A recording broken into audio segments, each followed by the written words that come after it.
Hope आप लोग की स्टॉक मार्केट की जर्नी जो है बहुत ही अच्छे से स्मूथली चल रहा है और आप लोग प्रॉफिट बना पा रहे होंगे।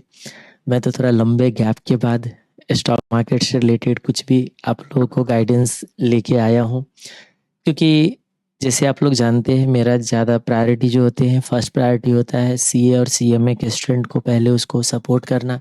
तो पिछले साल जब सिलेबस चेंज हुआ था तो मुझे बुक्स भी रिवाइज करना था, बुक्स पे बहुत ज़्यादा काम था।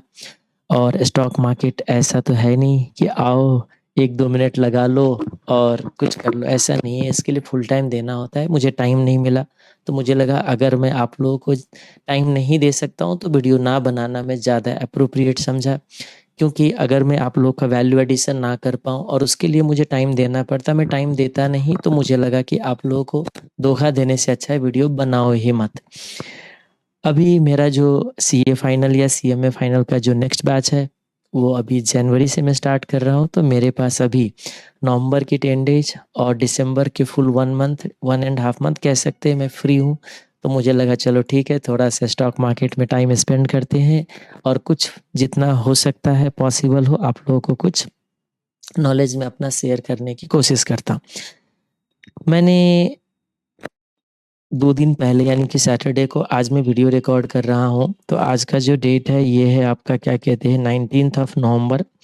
मैंने 16th ऑफ नवंबर को आप लोगों को अपने टेलीग्राम चैनल पे कुछ पोस्ट डाला कि अच्छा चलो ठीक है मैं कम बैक कर रहा हूँ, तो आप लोग बताओ कि किस टॉपिक पे मेरा जो वीडियो है आप लोग पसंद करते हो। तो ये मेरा टेलीग्राम का चैनल है, या अपना स्पेलिंग तक याद रख लेना और पहले क्या लिखा है बाद में लिखा क्या है वो भी समझ लेना, क्योंकि 10 से ज़्यादा आपको फेक चैनल मेरे नाम पे मिल जाएँगे। और यही मार्केट ज्ञान मेरे नाम, इवन मेरा फ़ोटो होगा। मेरे वाले चैनल पे तो मैंने अपना फ़ोटो भी नहीं लगा रखा है, लेकिन जितने फेक चैनल मिलेगा सब में मेरे फ़ोटो मिलेंगे।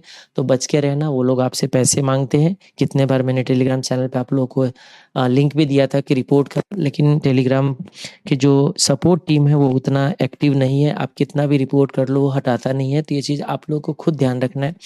मैंने कोई भी सब्सक्रिप्शन के लिए आपके आज तक पैसे नहीं माँगा है। हाँ, अगर कोई कोर्स वगैरह बनता है, जैसे जो सीए फाइनल को पढ़ाता हूँ, उसमें से जो स्टॉक मार्केट से के जो कंटेंट होता है अप्रॉक्सिमेटली 70 टू 75 आवर्स का, वो मैं ज़रूर, कुछ लोग जो कहते नहीं मुझे चाहिए, तो उनके लिए मैंने सेग्रीगेट करके दिया है। तो वो हमारा कोर्स अलग चीज़ है। लेकिन मैं आपको टिप्स देता हूँ, मैं आपको कॉल देता हूँ, उसके लिए कोई पैसे आज तक मैंने किसी से नहीं लिया है। और कितने बार तो आप लोग पेमेंट करने के बाद हम तक पहुँचते हो। ठीक है, आप लोगों को देखिए चैनल पे आपको नंबर लिखा हुआ है। आप पहले कॉन्टैक्ट कर लो ना कि हाँ, मैं सही में मैं ही वो पैसे माँग रहा हूँ या कोई और माँग रहे हैं, और जाके पेमेंट कर देते हो और फिर उसके बाद मेरे तक पहुँचते हो। अच्छा लगा कि चलो थोड़ा-सा आप लोगों को इंटरेस्ट देखा। 226 कमेंट आए, इसमें से जो मैक्सिमम मैंने जो समराइज़ किया, ठीक है? तो इसमें जो कुछ लोग जो मुझे पहले से जानते होंगे उनको पता है कि मेरा जो फ़ेवरेट ट्रेड है बीटीएसटी या एसटीबीटी। तो कुछ लोगों को कहना था कि चलो ठीक है सर, बीटीएसटी या एसटीबीटी से ही शुरू करो। कुछ लोग कहना था कि नहीं सर, ये तो हम लोग कर लेंगे, ये तो बहुत ज़्यादा रिस्की है। आप ना बैलेंस शीट समझना सिखा दो, रेशियो समझना सिखा दो, जिसको हम लोग कह सकते हैं फंडामेंटल एनालिसिस। याद रखना, ये बहुत ही गहराई की चीज़ होती है, ये इतना आसान नहीं है इस चीज़ों को समझना, ठीक है? कुछ लोगों ने ऑप्शन ट्रेडिंग की बात किया। देखो, ऑप्शन ट्रेडिंग पे तो मैंने ऑलरेडी पूरे के पूरे एक सीरीज़ डाला हुआ है। हाँ, वो सीरीज़ कंप्लीट नहीं किया था, वो बात अलग है। हाँ जी, क्योंकि उसमें एफ़र्ट बहुत ज़्यादा लग रहा था और उसी टाइम मेरा जो है सिलेबस चेंज हुआ था, तो मुझे लगा मैं जस्टिस नहीं कर पाऊँगा, तो फिर उसको वहीं पे स्टॉप कर दिया था। सिर्फ़ स्ट्रैटेजी बच गए थे ऑप्शन का, बाकी कॉन्सेप्ट कहीं से डिफ़र करता नहीं है, ठीक है? फिर कुछ लोग हेजिंग वगैरह की बात कर रहा और भी बहुत सारे चीज़ था, लेकिन मेजर जो मेरे को 3 चीज़ नज़र आया, बीटीएसटी, एसटीबीटी, फंडामेंटल एनालिसिस और ऑप्शन ट्रेडिंग, जिसमें से सबसे ज़्यादा वोटिंग इस पे था, ठीक है जी, बैलेंस शीट समझने की। फिर सेकंड वोटिंग आपका बीटीएसटी, एसटीबीटी पे था और थर्ड वोटिंग जो था इतना था। बाकी और भी बहुत सारे टॉपिक थे, अब उतना तो मैं यहाँ पे कवर नहीं कर सकता हूँ। मेजरली जो मैंने समराइज़ किया 3 चीज़ों को। देखो, फंडामेंटल एनालिसिस जो है, बैलेंस शीट को समझना एक थोड़ा-सा ये लंबा, ये लॉन्ग रन प्रोसेस हो सकता है, क्योंकि जब इन्वेस्टमेंट आपका लॉन्ग रन का है, इन्वेस्टमेंट अगर आपका लॉन्ग टर्म का, अच्छा, स्विंग ट्रेडिंग पे भी बहुत सारा रिक्वेस्ट आए थे। हाँ जी, एक और चीज़ बता दूँ, स्विंग ट्रेडिंग में क्या होता है कि आप पोज़ीशन को होल्ड करते हो अप्रॉक्सिमेटली 1 वीक के लिए आप पोज़ीशन कुछ दिनों के लिए शॉर्ट टर्म के लिए पोज़ीशन को आप होल्ड करते हो, है ना? ये पोज़ीशन को आप लोग क्या करते हो इसमें, पोज़ीशन को होल्ड करते हो। ये आपका 1 डे होल्ड करते हो, इसमें हम लोग क्या करते हैं 1 दिन पोज़ीशन को होल्ड करते हैं और ठीक है और इंट्राडे वगैरह तो 1 दिन के सेम डे पे आप एग्ज़िट कर जाते हो। तो देखो मैं इसके लिए बता दूँ, इसको मैं कैसे क्या प्लान कर रहा हूँ, मेरे पास अभी है 1 एंड हाफ मंथ, ठीक है? अगर मैं डेली बेसिस पे अगर मैं वीडियो बनाऊँ, तो जाके ये कंप्लीट हो सकता है क्योंकि इसमें टाइम स्पेंड करना पड़ता है अच्छा खासा और ये नॉन फाइनेंस बैकग्राउंड के लिए थोड़ा-सा मेरे लिए मुश्किल होगा, माइंडसेट होता है। जैसे मैं फाइनल वालों को पढ़ाता हूँ, सीए वालों को, तो मुझे पता है कि वो फाउंडेशन पास करके पहुँचा हुआ है, इंटरमीडिएट पास करके पहुँचा हुआ है, उनको बैलेंस शीट समझ आता है, उनको बैलेंस शी क्या कहते हैं प्रॉफिट एंड लॉस अकाउंट समझ आता है, फाइनेंशियल स्टेटमेंट समझ आता है। तो माइंडसेट उस तरीके से होता है तो सिर्फ रेशियोज़ वगैरह पे बात करके काम बन जाता है। लेकिन अगर कोई नॉन फाइनेंस बैकग्राउंड वाला को अगर कॉमर्स समझाना हो तो ये बड़ी मुश्किल है, ये बहुत ही डिफ़िकल्ट टास्क है। इसके लिए कैसे करना है मुझे थोड़ा-सा 2-4 दिन के टाइम चाहिए होगा, कैसे करेंगे? बीटीएस टीएसटीटी की बात है तो ये तो मेरा फ़ेवरेट ट्रेड है, जो पहले से मेरे साथ जुड़े होंगे उनको पता है मैं जब भी ट्रेड लेता था टेलीग्राम पे शेयर भी करते थे। तो मैंने अभी जो प्लान किया है कि चलो इमीडिएट क्विक स्टार्ट करते हैं पहले हम इससे, ठीक है? मैं भी 2-4 ट्रेड ले लेता हूँ क्योंकि टाइम गैप हो गया है। तो भूल भी गए होंगे, मार्केट की सिचुएशन बदल गए होंगे, चार्ट पहले जैसे काम करता होगा, अब शायद वो काम नहीं करते होंगे क्योंकि लॉकडाउन से पहले की जो मार्केट की सिचुएशन थी और लॉकडाउन के बाद की जो मार्केट की सिचुएशन है बिल्कुल डिफरेंट है। पहले रिटेल पार्टिसिपेंट इतना नहीं थे, अब रिटेल पार्टिसिपेंट ज़्यादा है। जब ज़्यादा लोग पार्टिसिपेट करता है तो वहाँ कॉम्पिटिटिव एनवायरनमेंट बढ़ जाता है, कॉम्पिटिशन बढ़ जाता है क्योंकि आपको पता है आप अगर कमा रहे हो डेरिवेटिव सेगमेंट में तो कहीं न कहीं कोई पर्सन है जो गँवा रहे हैं। अगर सारे लोग ज़्यादा इंटेलिजेंट हो जाए तो किसके जेब से पैसे निकालोगे? क्योंकि आपको पता है अगर आप डेरिवेटिव सेगमेंट में अगर पैसे कमा रहे हो क्योंकि एक चीज़ याद रखना, ये लॉन्ग टर्म के अलावा लॉन्ग टर्म इन्वेस्टमेंट के अलावा बाकी जितनी भी चीज़ें वो सारे डेरिवेटिव सेगमेंट में आता है, ये भी डेरिवेटिव सेगमेंट में आएगा, ये भी डेरिवेटिव में आएगा। स्विंग ट्रेडिंग भी करोगे तो डेरिवेटिव सेगमेंट में ही करोगे। आप बोलोगे कि नहीं मैं इक्विटी सेगमेंट में करूँगा तो अब वो दिन गया जिस भूल जाइए आप कि अच्छा मैं कोई भी स्टॉक खरीद लूँ और 1 हफ्ते तक होल्ड कर लूँ तो मेरे को पैसे बन जाएँगे। अब वो मार्केट की सिचुएशन अब कुछ आने वाले दिन के लिए नहीं है जो आपने पिछले 4 साल में मार्केट को देखा है। 4 साल की जो बुल रन है अब उतना बड़ा बुल रन आपको रहने वाला नहीं है। तो कोई भी स्टॉक खरीद लो और 1 हफ्ते 2 हफ्ते होल्ड कर लोगे तो प्रॉफिट बन जाएगा। इसकी कोई गारंटी नहीं है, हो सकता है 1 साल तक आप होल्ड कर लो तब भी पैसे ना बने आपका, जो मुझे अभी लगता है। तो ये चीज़ है तो इसीलिए बाकी बचता है सिर्फ़ डेरिवेटिव सेगमेंट। तो डेरिवेटिव सेगमेंट में आपको पता है ज़ीरो सम गेम है। आप किसी को कोई गँवाएगा तभी आप पैसे कमा सकते हो और सारे लोग अगर भीड़ में इंटेलिजेंट हो जाए, तो फिर आपको और ज़्यादा इंटेलिजेंट बनने पड़ेंगे लोगों के जेब से पैसे निकालने के लिए। तो इसीलिए मुझे लगा कि मुझे भी अब थोड़ा-सा एक्सपीरियंस और ट्रेड करके ही एक्सपीरियंस गेन कर सकते हैं। मैंने हमेशा बोला है मार्केट में कोई भी कोर्स खरीद लीजिए, कुछ भी खरीद लीजिए, मार्केट आपको सिखाएगा मार्केट का ट्रेडिंग। तो मैंने सोचा कि चलो मैं कुछ भी अगर आप लोग को गाइड करूँ तो सबसे पहला स्टेप है मुझे ट्रेड लेना है। तो मैंने सोचा कि चलो इसमें तो मैं किसी भी टाइम में ले सकता हूँ बीटीएसटी, एसटीबीटी में। तो मैंने 18th को जो है ना 18th नवंबर यानी कि मंडे को मैंने ट्रेड लिया था, ठीक है? मंडे को मैंने 2 ट्रेड लिया, तो उस ट्रेड पे अभी मैं स्टार्टिंग में डिस्कशन कर देता हूँ खास करके और अगर किसी को लगता है एसटीबीटी क्या है, कैसे करते हैं, तो वो उसका मैं एक अलग से वीडियो बनाऊँगा, सेपरेट वीडियो जिसमें सिर्फ़ बीटीएसटी, एसटीबीटी होता क्या है, करते कैसे हैं, ठीक है? उसमें क्या-क्या एक्शन लेना है, कैसे हमें एंटर करना है, क्या करना है, वो सारा चीज़ है। बाकी एक चीज़ और याद रख लो, मैं अभी डेली 1 से डेढ़ महीने तक ट्रेड लूँगा बीटीसी का, एसटीबीटी का। मैं कोई रिकमेंडेशन नहीं दे सकता क्योंकि मैं सेबी रजिस्टर्ड नहीं हूँ, याद रखिएगा। मैं कोई रिकमेंडेशन नहीं दे सकता, ना मैंने पहले कभी दिया है। हाँ, मैं आपको जो मैं सिलेक्शन करूँगा, जो मैं ट्रेड लूँगा, उस पे मैं डिस्कशन कर दूँगा। अगर किसी दिन ट्रेड नहीं लूँगा, तो वो भी मैं आपको बता दूँगा और भी चीज़ आएँगे, वो टेलीग्राम ऐप पे पहले किया करता था, वैसे मैं अपडेट आप लोगों को दे दिया करूँगा। ठीक है? बाई सेल का मैं ट्रेड नहीं दूँगा लेकिन हाँ, मैं जो ट्रेड लूँगा, जो मैं सिलेक्शन करूँगा, जो मैं एनालिसिस करूँगा वो आपको मैं बता दूँगा। कभी मेरे से ये एक्सपेक्ट मत करना कि सर मैं एंट्री कहाँ करूँ और एग्ज़िट कहाँ करूँ, ये मेरे से नहीं पूछ सकते। हाँ, कोई स्टॉक में सिलेक्शन करूँगा तो मैं आपको टेलीग्राम चैनल पे मैं आपको ग्राफ डाल दूँगा। आप खुद समझ जाना कि आपको बाई ट्रेड लेना है या सेल ट्रेड लेना है या आपको ट्रेड लेना है या सिर्फ़ वॉच करना है। क्योंकि एक चीज़ याद रखना, नाइट पोजीशन जब हम कैरी करते हैं तो बहुत ही ज़्यादा रिस्क होता है ओवरनाइट का। क्योंकि अगर रात में कोई बॉम्ब ब्लास्ट हो गया या कुछ अलग ऐसा न्यूज़ आ गए तो अगले दिन आप रोड पे भी हो सकते हो। ये चीज़ आपको ध्यान रख के ही बीटीएसटी, एसटीबीटी ट्रेड लेना होता है। ठीक है? तो ये सारा चीज़ है, तो मैं आपको बता दूँ, ये रहा आपका जो मंडे का ये ग्राफ है, ठीक है? ये आज हम ट्यूसडे को अभी 11 बज रहा है, अभी कितना टाइम हो रहा है? अभी हो रहा है 11:40 का टाइम हो रहा है, ठीक है जी? तो मैं सिंपली बता दूँ, अभी मैं जब रिकॉर्ड कर रहा हूँ तो ये हमारा आज का अभी कैंडल बन रहा है। मैं आपको उसमें लैपटॉप में पूरा पूरा सेग्रीगेट करके 5-5 मिनट के कैंडल पे मैं बता दूँगा। मैंने यहाँ पे बीटीएसटी ट्रेड लिया था, ठीक है? यानी कि बीटीएसटी ट्रेड लिया था, मैंने निफ्टी को बाई किया था। अब निफ्टी बाई करने का क्या मतलब होता है, ध्यान से सुनना। बोलोगे निफ्टी क्या बाई किया था आपने? मैंने निफ्टी को अपसाइड के लिए ट्रेड लिया था। अपसाइड के ट्रेड में मैंने पुट ऑप्शन को राइट किया था। अब 2 चीज़ बनता है, या तो मैं यहाँ पे फ्यूचर को मैं बाई कर सकता था या मैं क्या कर सकता था, पुट ऑप्शन को राइट कर सकता था। 2 चीज़ बनता है, या कॉल ऑप्शन बाई भी कर सकते थे। लेकिन ओवरनाइट में मैं कॉल बाई करना कभी पसंद नहीं करता हूँ, क्योंकि मुझे पता है कि अगर मार्केट फ्लैट हो जाता तो फिर इसमें प्रीमियम डिक्रीज़ हो जाते, और वैसे भी वीकली एक्सपायरी वाले में तो और ज़्यादा डिक्रीज़ हो जाता है। तो ये मेरे लिस्ट में कभी होता नहीं है। अगर कॉल बाइंग की बात होती है तो वो सिर्फ़ इंट्राडे में हो सकता है, जब मुझे लगे कि नहीं, इमीडिएट क्विक मूवमेंट हो सकता है।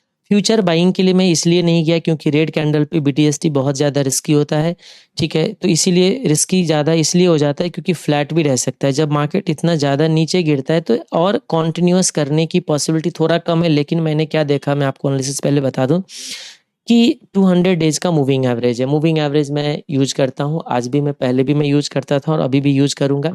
आप लोग अगर 1 मिनट के लिए जाके, अगर किसी को लगता है कि मूविंग एवरेज पे बहुत ज़्यादा डिटेल, तो मैं अप्रॉक्सिमेटली 2.5 घंटे का वीडियो मैंने बना रखा है। मैं लिंक यहाँ पे आपको शेयर कर दूँगा, डिस्क्रिप्शन में भी डाल दूँगा, ठीक है? तो वो आप अगर एक बार चेक करोगे तो उसमें मैंने पूरे डिटेल में मूविंग एवरेज पे डिस्कशन किया हुआ है, ठीक है? कुछ लोगों का मानना है कि ये इंडिकेटर्स वगैरह ऐसे ही है।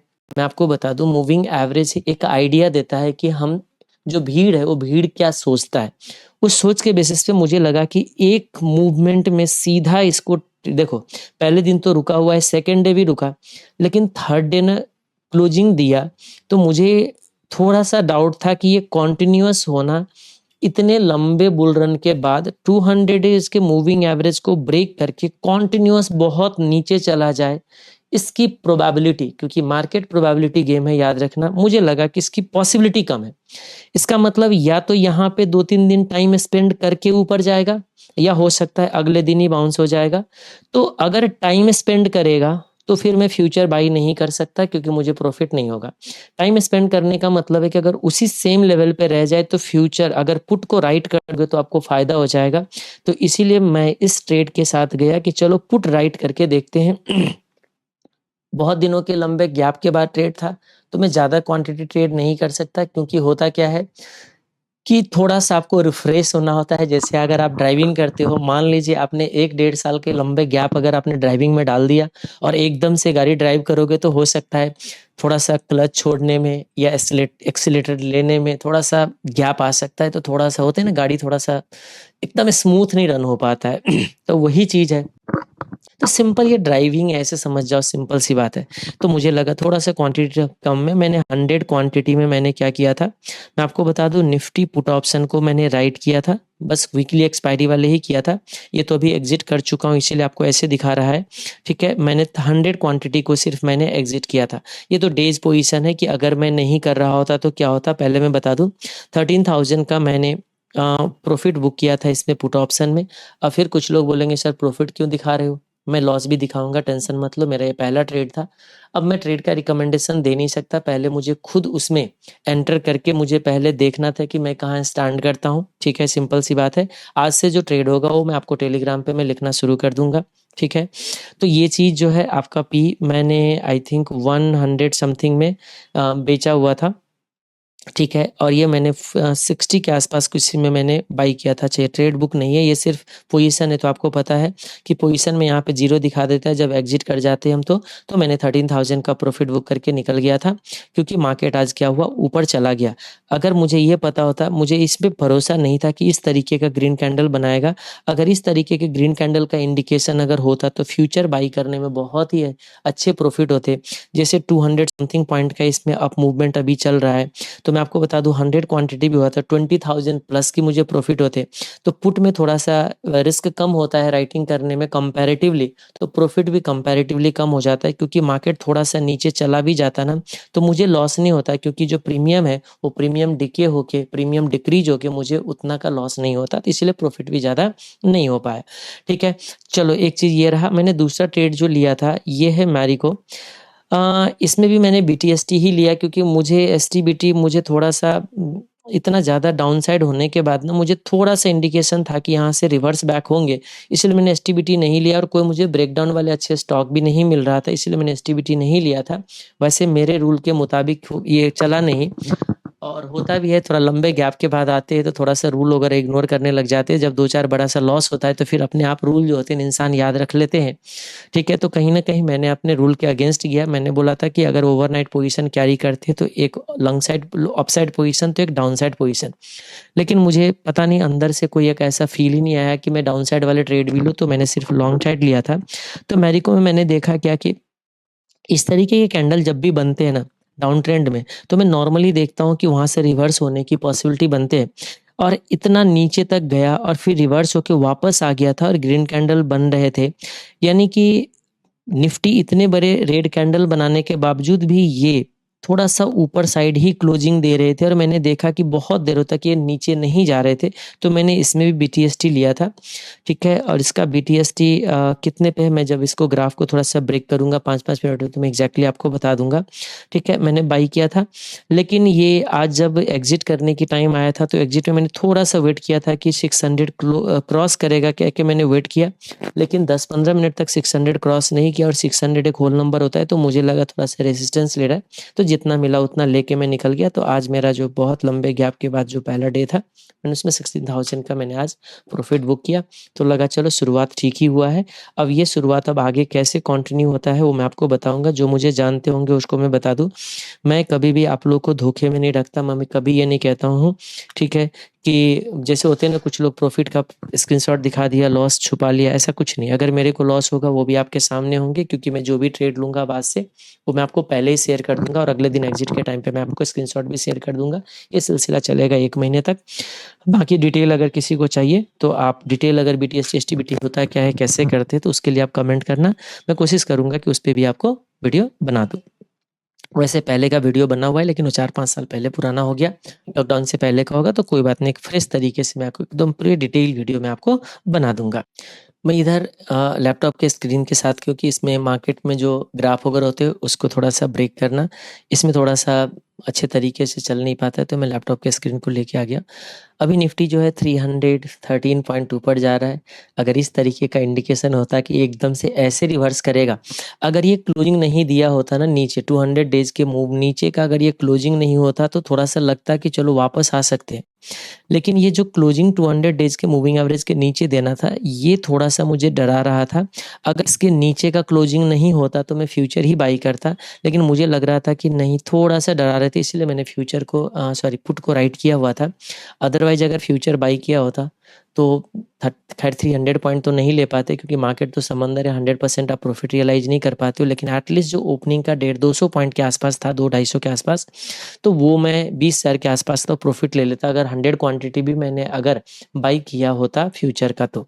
लेकिन चलो कोई नहीं, पहला दिन है, 16,000 भी मिला है तो कोई बुराई नहीं है।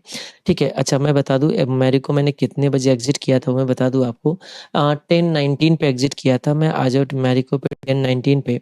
तो इस मैं ग्राफ को ब्रेक कर देता हूँ। सबसे पहले ये रहा, मैंने क्यों एंट्री लिया तो मैंने बता ही दिया, 5-5 मिनट के बेसिस से मैंने ब्रेक कर दिया। ये देखो, आज की जो मार्केट की शुरुआत थी ना वो यहाँ से थी, ये कैंडल। मैं आपको बता दूँ स्टार्टिंग 600 को ब्रेक करने 599.85 तक गया, मुझे लगा कि ब्रेक कर जाएगा, क्योंकि पिछले दिन की जिसको रेसिस्टेंस बन रहे थे ना, ये बार-बार 600 के आस-पास आके ना ये मार्केट रुक गया था, ठीक है? ये 600 के आस-पास और 600 होल नंबर भी होता है, तो मुझे लगा ये रेसिस्टेंस ब्रेक कर जाएगा। स्टार्टिंग में 5 मिनट में ब्रेक कर जाता है तो कर जाता है। तो ये मैंने सोच के इसको होल्ड किया था, अदरवाइज़ मैं स्टार्टिंग में ही एग्ज़िट कर जाता, क्योंकि आपको पता है मैं 5 मिनट से ज़्यादा होल्ड नहीं करता हूँ। लेकिन थोड़ा-सा होल्ड इसलिए कर लिया था कि चलो क्लास नहीं है तो मैं होल्ड देख सकता हूँ, मार्केट नोटिस कर सकता हूँ, ग्राफ दिख रहा हूँ तो मेरे को उतना डर नहीं लगता है, क्योंकि फिर मैं एग्ज़िट कर जाता हूँ इमीडिएट। लेकिन वो क्रॉस नहीं किया और मार्केट नीचे आ गए, तो फिर मैंने सोच लिया कि नहीं, ये वाले पॉइंट पे जब आया तो मैंने सोचा कि चलो अब लॉस में बुक करूँगा। उस टाइम तक 1000 का मुझे लॉस हो रहा था उसमें। 595 के नीचे अगर ये ब्रेक करता, मैंने माइंड सेट कर लिया था कि 595 के नीचे मैं क्या करूँगा, ये रहा 595 ये है, इसके नीचे मैं एग्ज़िट कर जाऊँगा, क्योंकि उसके बाद होल्ड करने का मुझे कोई लॉजिक नहीं समझ आया, क्योंकि 3-4 कैंडल 95 के आस-पास बनाया था, तो मैं एग्ज़िट कर जाता। लेकिन जब इसने जैसे ही थोड़ा-सा बाउंस किया, तो मैंने इसी 1040 ये रहा, ये कैंडल के आस-पास मैंने क्या कर दिया, एग्ज़िट कर गया था। तो यही आपको दिख रहा होगा, ये वाला कैंडल होगा 1019 का, यहाँ पे मैं एग्ज़िट कर गया था। ठीक है जी? और निफ्टी की अगर बात करूँ तो निफ्टी तो ख़ैर वो तो 10 उसी टाइम पे मैं निफ्टी पे भी एग्ज़िट कर गया था, क्योंकि होल्ड तो कर सकता था इसमें, क्योंकि जैसे होल्ड करता तो प्रीमियम ऑलरेडी गिर चुका था। मैंने बाई किया था आई थिंक 60 रुपीज़ के आसपास, और अभी जो प्रीमियम चल रहा होगा इसका, अभी जो प्रीमियम चल रहा है ये 38 रुपीज़। तो वही ये 2000 रुपये और मुझे अभी मिल रहा होता निफ्टी में, ठीक है। लेकिन फिर वही है, मैंने सोचा कि मुझे अभी वीडियो भी रिकॉर्ड करना है, तो फिर वो स्क्रीन अगर देख रहे हो फुल टाइम तब तो मैं होल्ड कर पाता हूँ, लेकिन जैसे ही थोड़ा बहुत इधर-उधर हुआ, वीडियो रिकॉर्ड करना है, तो फिर उसके बाद पोजीशन होल्ड करके वीडियो रिकॉर्ड करना, ये मेरे बस की बात नहीं है, ठीक है। वैसे तो क्वांटिटी कम था, कर सकते थे, लेकिन ठीक है, धीरे-धीरे बहुत लंबे गैप के बाद इतना भी थोड़ा-सा डर तो रहता ही है। तो वही है, अब देखते हैं अब आज आगे क्या होता है। वैसे मैंने ये परसिस्टेंस को अभी रखा है मैंने, मुझे लगता है कि ये अगर ये मुझे इसके नीचे, और बाकी कैसे है वो मैं आपको बता दूँगा, जब मैं रिकॉर्ड अब आगे करूँगा डेली बेसिस पे, तो मैं कौन-सी किस सोच से मैंने लिया, कैसे क्या बताऊँगा। आज अगर ये मुझे 58 के 100 के ऊपर की क्लोजिंग अगर दे दे, तो मैं इसको बीटीएसटी की तरह मैं लेके चलूँगा, क्योंकि पीछे ये बहुत ही लंबा कैंडल बना रखा है। मैंने देखा है इसको, जाके चेक किया कि क्या था उस दिन, क्योंकि बिना न्यूज़ का इतना बड़ा कैंडल बनते नहीं है। तो न्यूज़ इसका ये था कि रिज़ल्ट अच्छा आया हुआ था, और अगर कोई स्टॉक का, किसी कंपनी का अगर रिजल्ट बहुत अच्छा हो, नंबर्स अच्छा हो, उसके बाद अगर इतने बड़े अगर कैंडल बनाए और ये कभी नहीं गया है, तो उसके बाद ऊपर जाने का बनता है। लेकिन थोड़ा-सा ये बहुत बड़ा मूवमेंट के बाद मार्केट थोड़ा-सा टाइम पास करता है, अच्छा खासा टाइम पास कर चुका है ये। मोटा-मोटा देखा जाए तो मुझे लगता है ये 1 मंथ के आसपास हो गया, 1, 2, 3 ये था कौन-सी डेट पे? 23 अक्टूबर, हाँ, मोटा-मोटा 1 मंथ से टाइम पास कर लिया है। तो अब अगर ये 58 के ऊपर जाएगा तो मुझे थोड़ा-सा डर कम लगेगा, मैं इसको बीटीएसटी की तरह रख सकता हूँ। बाकी और आपको जो है ये मैंने वॉच लिस्ट को अपडेट कर लिया है, क्योंकि आपको पता है 200 के आसपास के स्टॉक रहते हैं। आज तो मार्केट में सिर्फ हरियाली ही दिख रहा है, तो बीटीएसटी की कैंडिडेट ज़्यादा मिलेंगे। अब कैसे क्या मिलता है वो देखते हैं।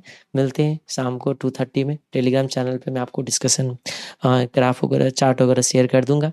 अभी के लिए इतना ही। Take care, bye bye.